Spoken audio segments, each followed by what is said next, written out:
sou o Padre Rui Alberto. Bem-vindos a esta série de vídeos sobre a pastoral que vamos fazendo aqui na nossa igreja em Portugal.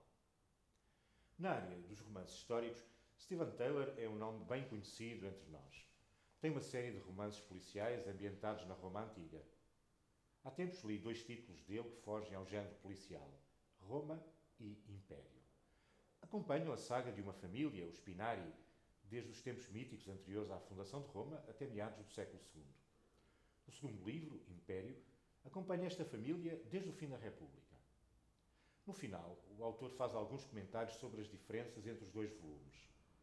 Enquanto no primeiro volume havia personagens enormes, para o melhor ou para o pior, no segundo volume, passado no regime imperial, os personagens são mais pequenos. Segundo o autor, isto é propositado e inevitável. O Império é uma tirania. O Imperador tem poder de vida e de morte sobre todos, por isso não há personagens que se arrisquem muito. No primeiro volume há heróis, no segundo há sobreviventes e buscadores. Num regime tirânico, sem liberdade de escolher os próprios caminhos, só há 2 hipóteses: sobreviver ou refugiar-te em casa à procura de qualquer coisa que dê sentido à tua vida. E os personagens são cortesãos, lambotas, graxistas, uns, ou filósofos e místicos, outros. Os sobreviventes são aqueles que, colaborando ou escapando ao regime, têm de usar todas as energias para sobreviver às pressões do sistema. Os buscadores são aqueles que se retiram do espaço público, que se tornam invisíveis para o sistema. Já não podem ser magoados pela tirania e investem as suas energias numa procura interior de sentido e de rumo. A reflexão de Stephen Taylor pôs-me a pensar se na igreja de hoje não estamos também pressionados a ser sobreviventes ou buscadores. Claro que não há, por estas latitudes, uma tirania de vida e de morte como havia no Império Romano, e continua a haver por outras paragens. Mas há talvez algo parecido, na medida em que impede um uso pleno da liberdade. A burocracia, a pressão à conformidade, os constantes paus enfiados nas rodas a dificultar quem quer caminhar.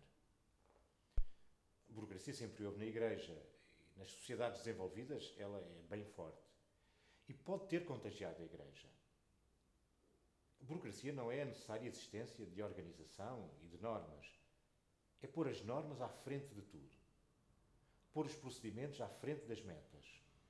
Valorizar mais a conformidade do que a criatividade.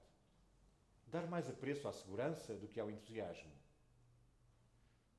Será que esta mentalidade burocrática não está hoje entre nós a forçar as pessoas a tornarem-se sobreviventes ou buscadores? É que há alguns indicadores disso. Sobreviventes são os aparelhistas, os idólatras das formas, os obcecados com as rubricas e a conformidade protocolar. Mas também os que têm medo de pisar os calos de outros, os que perdem a coluna vertebral e fazem contorcionismos impossíveis para conseguir agradar a gregos e a troianos.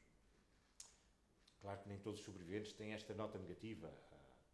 Há bastantes sobreviventes fiéis a uma visão rica do Evangelho, mas que se sentem completamente marginalizados e que vão desenvolvendo uma série de tiques underground, que se sentem na Igreja como cidadãos de segunda categoria.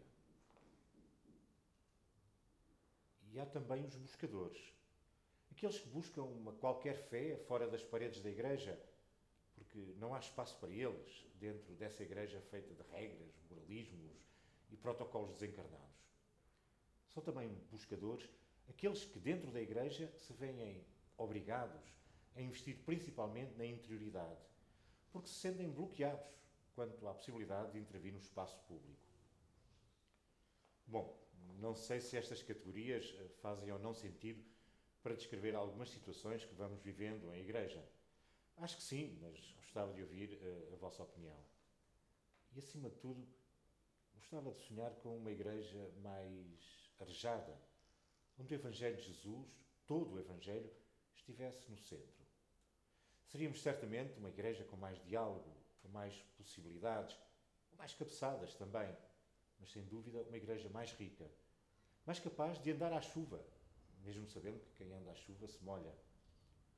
Seríamos uma igreja mais criativa, com mais pontes entre a vivência espiritual e a ação, mais preocupada com os desafios de fidelidade criativa que o Evangelho nos lança, e não tanto com a manutenção do status quo, sem medo de dialogar com todos para procurar e construir caminhos de fidelidade ao Evangelho radical de Jesus.